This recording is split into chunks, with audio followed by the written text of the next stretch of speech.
Olá, meu caro amigo e seguidor. Seja bem-vindo a mais um Papo Espírita, uma live do Centro Espírita Allan Kardec, onde você fica sabendo, você fica esclarecido a respeito de notícias analisadas a partir da ótica da doutrina espírita. Você tem indicação de livros e conhece os fatos espíritas dentro da linha do tempo. E para começar o nosso programa, vamos fazer a nossa oração. Convido a você para um recolhimento. Pensar em Deus, em Jesus e nos bons espíritos, dizendo: Pai nosso, que está no céu, santificado seja o teu nome, venha a nós o teu reino, seja feita a tua vontade, assim na terra como no céu.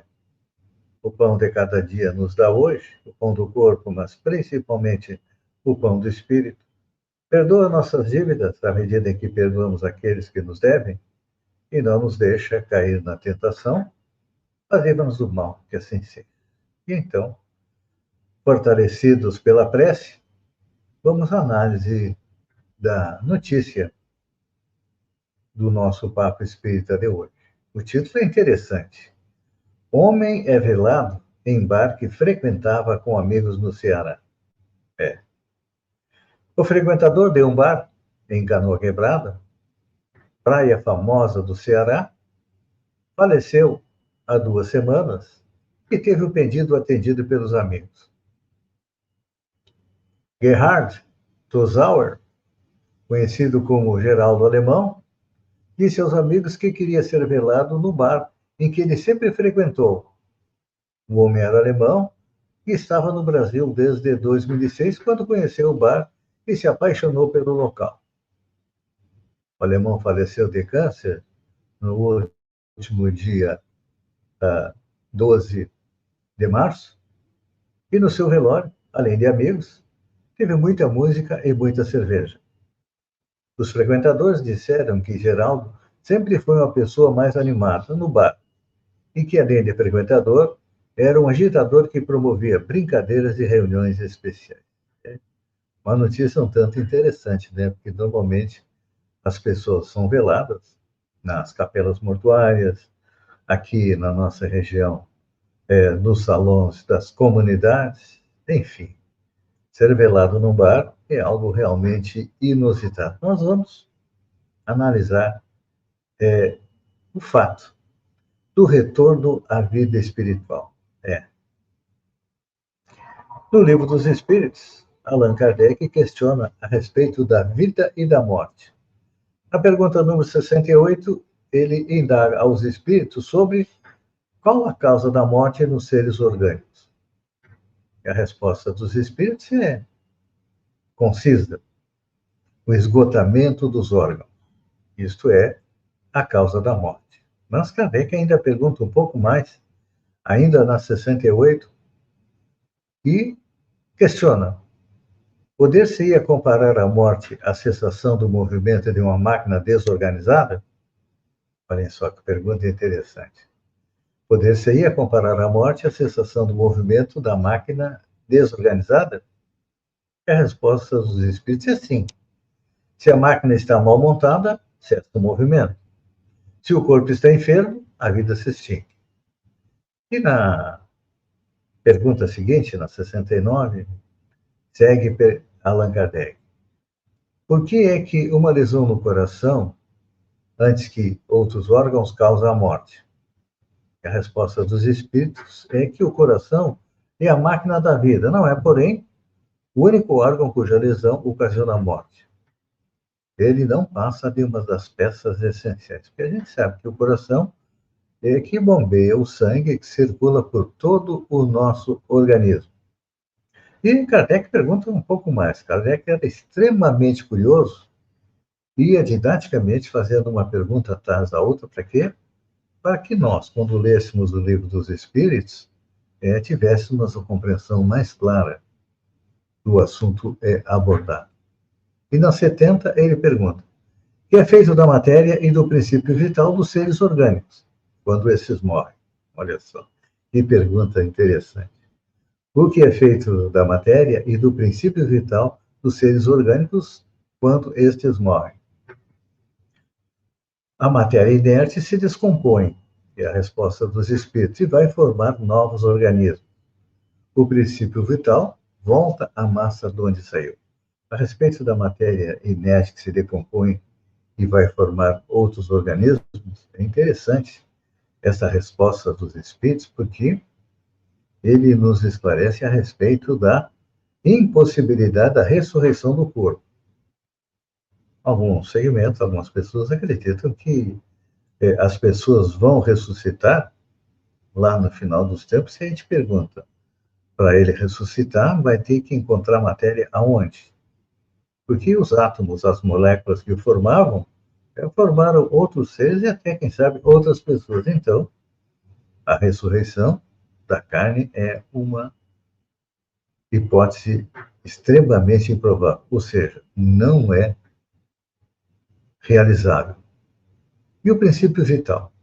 O princípio vital é a energia que nos anima para viver. É como o gás para o fogão, é como a energia elétrica para a luz, e os espíritos respondem a Allan Kardec que, morto o ser orgânico, os elementos que o compõem sofrem novas combinações e resultam novos seres, os quais aurem da fonte universal o princípio da vida e da atividade. Absorvem e assimilam para novamente restituírem essa fonte quando deixarem de existir. É importante que a gente compreenda que os nossos órgãos se impregnam, assim dizer, desse fluido vital. E é esse fluido que dá a todas as partes do organismo uma atividade. Interessante, não é? Nós precisamos de uma fonte de energia. E os espíritos chamam de fluido vital. E eles ainda comparam com uma eletricidade. Assim, no aparelho elétrico, temos imagens mais exatas da vida e da morte. Esse aparelho, como todos os corpos da natureza, contém eletricidade no estado latente. Os fenômenos elétricos, porém, não se produzem senão quando o fluido é posto em atividade por uma causa especial. Ou seja, quando a corrente atravessa os fios, saindo lá da estação de geração para as nossas casas. Então, a comparação da corrente elétrica com o fluido vital nos mostra como é que nós conseguimos aí nos mover. Então, quando a quantidade de fluido vital se esgota, se torna insuficiente para a conservação da vida e a pessoa morre e retorna à pátria espiritual. Vamos analisar também outro fato importante no entorno da morte, que é o temor da morte. Allan Kardec também analisou o temor da morte no Livro dos Espíritos. Na pergunta 941, ele questiona: para muitas pessoas, o temor da morte é causa de perplexidade. De onde lhes vem esse temor, dado que tem diante de si um futuro ilimitado? Quando Kardec fala no futuro ilimitado, ele está se referindo a um dos princípios fundamentais da doutrina espírita, que é a imortalidade do espírito, ou seja, o espírito é imortal. O corpo é que morre, se desagrega e volta para formar outro corpo. Então, a consequência da imortalidade do espírito é a reencarnação, ou seja, o retorno do espírito em um corpo novo à Terra para crescer, para evoluir. E a resposta dos espíritos a respeito do temor da morte é um erro nutrirem semelhante temor. Mas se queres, se procuram persuadi-las, quando crianças, de que há um inferno e um paraíso, e que mais certo é irem para o inferno. visto que também lhes disseram que está na natureza constitui pecado mortal para a alma. Sucede então que, tornadas adultas, essas pessoas, se algum juízo têm, não pode admitir tal coisa e se fazem ateias ou materialistas. São assim levadas a crer que, além da vida presente, não há mais nada. Quantos aos que persistem nas suas crenças da infância, esses temem aquele fogo eterno que os queimará sem os consumir. Então, nós percebemos aqui o quê? O temor da morte é o medo que a maioria das pessoas tem de ir para o inferno. Porque, de acordo com a maneira da percepção, todos nós somos pecadores, uns mais, outros menos, e mais dia menos dia, quando retornarmos à pátria espiritual, vamos nos deparar com o quê? Ou com o purgatório ou com o inferno. Muito poucas pessoas vão para o céu, porque são realmente as pessoas boas. Então, o que acontece? É que o homem carnal está mais preso à vida corporal do que à vida espiritual. E tem na Terra gozos materiais. Então, infelizmente, ainda boa parte, ou grande parte da população, acredite que a felicidade está na satisfação dos desejos do corpo. E aí, quando retorna à pátria espiritual, compreende a sua nova situação. Então, o que fazer? O que nós precisamos o quê? É do conhecimento, do esclarecimento que a vida não continua na morte, não. Então, à medida que o homem compreende melhor a vida futura, diminui o temor da morte. E, ao mesmo tempo, compreende melhor a missão aqui na Terra. Por quê? Ele espera o seu fim com mais calma, com resignação e sem medo. A certeza da vida futura nos dá o quê? Nos dá a confiança de que vamos retornar à pátria espiritual. Um exemplo a respeito da certeza da vida futura. Os primeiros cristãos. É importante a gente lembrar que Jesus, passando pela terra, nos trouxe a lei do amor, ou seja, ele substituiu olho por olho, dente por dente, por ama o teu inimigo. E ama a todos. Só que, infelizmente, nós ainda não conseguimos compreender o amar e, principalmente, não temos aí a certeza da vida futura. E, diferente, como eu disse, dos primeiros cristãos, eles aceitaram as palavras de Jesus, dizendo que iria esperá-los na parte espiritual, e realmente aconteceu, tanto que eles, tendo a certeza da vida futura, não se preocupavam muito com a vida presente e não tinham medo da morte. Eles foram assassinados, eles foram perseguidos e não temeram, porque tinham a consciência de que a vida continuava além da vida. Então, o que falta para nós é isso. É que, infelizmente, ainda temos noções bastante precárias, bastante insuficientes sobre a vida futura. E nos preocupamos muito com a vida atual. E é importante a gente lembrar que todo esse conhecimento que a doutrina espírita nos dá, nos faz, pelo menos nós espíritas, perceber a morte de forma diferente. Não temos mais aquela apreensão, aquele medo da morte. A gente sabe que a providência divina colocou em nós o medo da morte para que a gente procure viver o máximo possível aqui no planeta, aprendendo, evoluindo, crescendo em cada encarnação. Então, é importante a gente lembrar, a morte não é o fim. A morte é simplesmente a separação do corpo do espírito. É como se nós trocássemos de roupa. Toda manhã você não toma banho, bota uma roupa limpa, então a reencarnação é isso. A cada 100, 200, 300 anos, dependendo da nossa necessidade, Nós viemos à Terra, tomamos um corpo e procuramos crescer, evoluir. E é importante a gente procurar compreender o que existe além da morte. A gente fala que o espírito é imortal, mas para onde é que nós vamos? Essa é uma pergunta interessante, né? Digamos que tenha acontecido conosco o fenômeno da morte. Os órgãos se esgotaram, o corpo morreu, e aí a gente acorda na espiritualidade e pergunta: eu morri, e agora? O que vai acontecer comigo? Tem muita gente que não tem o conhecimento que a doutrina espírita nos dá.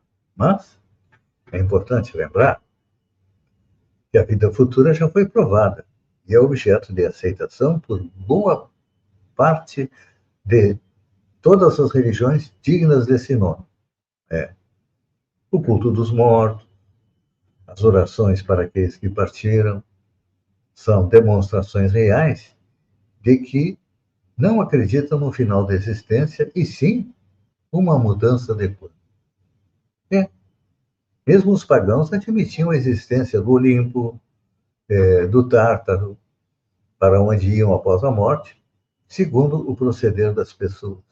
E as crenças nos deuses, e também nos semideuses, nos demônios e outras entidades não encarnadas, são outras tantas demonstrações de que, em todos os tempos, esse problema já era objeto de interesse. Então, é claro que muitos vivem e falam de forma contrária a esses princípios religiosos, de crença na vida extracarnal, mas na hora do desespero sempre evocam as entidades espirituais, isto é, aqueles que aqui vieram como tábua de salvação. Ora, se eles, no caso os santos, os espíritos protetores, não continuassem vivos do lado de lá, por que então iríamos apelar por socorro para esses guardiões espirituais? Perceberam o quanto nós já temos a consciência de que a vida continua além da vida? Pois é. E quem tiver um pouco mais de curiosidade, a doutrina espírita é bastante farta de material a respeito de como é a vida no lado de lá. Os espíritas conhecem, e todos os não espíritas também conhecem, o médium Chico Xavier, Francisco Cândido Xavier, que psicografou mais de 400 livros com depoimentos dos espíritos. Mas tem aquilo que nós chamamos a coleção André Luiz, onde o espírito de André Luiz, cujo nome é André Luiz, nos falou a respeito das cidades espirituais. Ele descreveu as intensas atividades que são desenvolvidas nessas cidades, com seus hospitais, escolas, jardins, rios e tudo mais que tem aqui na Terra, é claro que tem lá na espiritualidade. Inclusive vida social. É claro que tem muita gente que diz, isso é ficção. Não é ficção. Isso é realidade. E a realidade da vida espiritual. Então, Johnny, não é só dentro da doutrina espírita.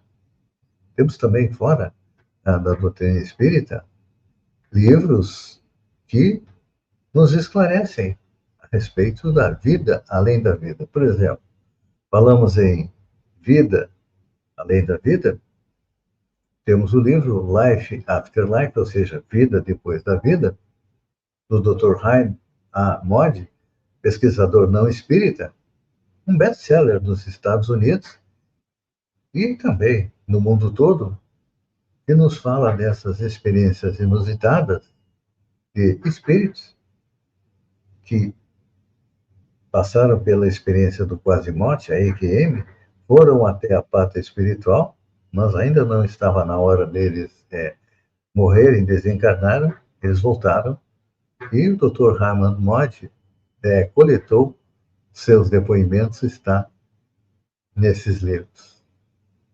Tem também outro livro do Dr. Ryan Moody, que complementa o anterior, é Reflections on Life After Life, ou seja, reflexões sobre a vida após a vida. E também traz inúmeras entrevistas e relatos de pessoas que estiveram no além e voltaram. E é interessante que o fenômeno da quase morte, depois que alguém passa por isso, ele muda bastante o seu modo de proceder aqui na Terra, porque compreende que a vida continua depois da vida, então não tem tanta pressa de desfrutar das coisas materiais e se preocupa mais com o seu lado espiritual. E quando, falando em descrição do que acontece na parte espiritual, claro que falamos até agora das cidades para onde vão espíritos com uma evolução mediana, vamos dizer assim, espíritos que já estão começando a chegar na categoria dos bons espíritos, mas, como também nós temos espíritos maus aqui na Terra, e a gente percebe isso diariamente, nos jornais, nas TVs, na internet, os espíritos maus vão para a espiritualidade também, só que nas regiões inferiores, como nós dizemos. Lá é como se fossem cadeias, prisões, onde eles ficam pagando, procurando corrigir os seus erros. É interessante, porque as pessoas têm muitas vezes curiosidade de saber, mas como é que é a administração de uma cidade espiritual? Nós temos o exemplo da Cidade do Nosso Lar, que é o primeiro livro da coleção, que nós vamos indicar depois. Lá tem um governador, ou seja, o nome não importa. É governador, prefeito, diretor, que também tem auxiliares. Ele tem 12 ministros, ou seja, 12 secretários, e cada um desses secretários, desses ministros, tem sob sua responsabilidade centenas de pessoas trabalhando para quê? Para que a cidade funcione normalmente. Como as cidades têm que funcionar aqui, elas funcionam também na parte espiritual. Outra curiosidade que nós temos também é a respeito de como se vestem os espíritos, não é? Pois é. Os espíritos, eles não adquirem roupas, não. A sua roupa é feita por eles mesmos a partir do seu perispírito, que é o elemento de ligação entre o corpo e o espírito.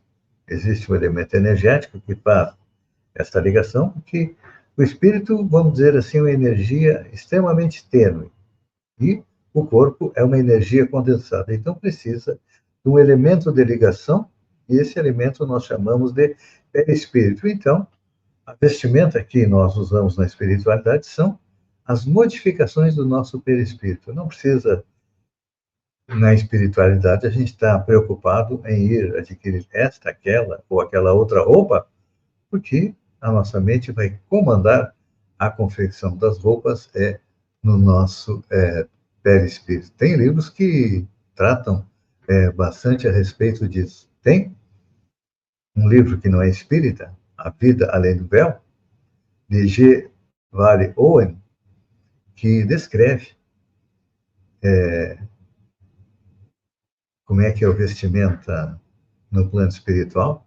Ele foi levado aos domínios de um espírito da mais alta hierarquia e que encontrou uma entidade que vestia uma túnica cor de creme, descida quase até os joelhos, trazia pernas e braços nus e vinha sem sandálias. Usava um largo trancelim de ouro, em cujo centro e extremidade se engastavam 3 grandes pedras azuis. Cingia-lhe a cintura um cinto metálico, em que se fundiam prata e o metal cor-de-rosa.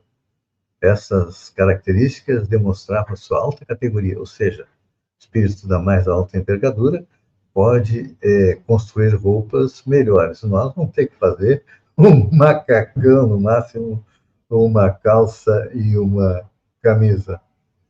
Depois de conhecermos um pouco mais da espiritualidade, vamos saber, conhecer as efemérides espíritas, ou seja, os fatos que aconteceram desde o lançamento do Livro dos Espíritos por Allan Kardec, no mês de março. Nós tivemos no dia 16 de março o desencarne do pioneiro do espiritismo no Brasil, Luiz Olímpio Teles de Menezes, que fundou o Grupo Familiar de Espiritismo, o jornal Épica em Túmulo, lá na Bahia. O espiritismo no Brasil entrou pela Bahia. Em 19 de março de 1819, nasce José Maria Fernandes Colavida, tradutor das obras de Allan Kardec para o espanhol. A Federação Espírita Brasileira publica A Barqueira de Jucar, um dos seus livros. O que mais que nós temos aqui? No dia 20 de março de 1833, nasce na Inglaterra aquele que foi considerado o maior médium de efeitos físicos, Daniel Douglas Home. O médium de efeitos físicos é aquele médium que doa sua energia, doa seu ectoplasma para que os espíritos se materializem. Então, foi a forma como os espíritos encontraram de provar que realmente existiam. Eles se materializavam a partir da energia do médium e eram fotografados, eram tocados por cientistas que comprovaram a existência e a sobrevivência do espírito.